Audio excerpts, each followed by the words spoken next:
दसरा भाऊ मी कशाला आहे मग ध्यानातच आणून द्यायला आहे. माझ्या रंगाला फार बसून वाटत झाला यार.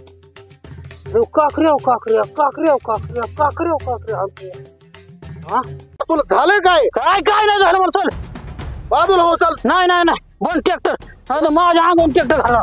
हा अजिबात ट्रॅक्टर जाऊन देणार नाही. अरे दसरा तुला झालंय काय? काय नाही ना माझ्या अंगावर घाल. मी ट्रॅक्टर जाऊन देणार नाही. बंद सगळं बंद. आयला फाड खा माझ्या अंगावर ट्रॅक्टर आणतो. पहिला माझं रान तिकडे पडीक पडलंय. हा तू पहिला उठ. पहिला उठ. काय झालं तुला सांग मला. काय नाही रामकाच्या दिसत ना माझा बाप बी तसं गेला रे. अरे अशा रस्त्या वाचून आणि बांधा वाचून भांडायला लागली. त्याने माझ्या बापाच्या डोक्यात दगड घातला. काय तो तुरुंगात गेला. मला बाप मरून गेला. काय जमीन भी तिथंच राहणार आहे. बांध भी तिथंच राहणार आहे. रस्ता भी तिथंच राहणार.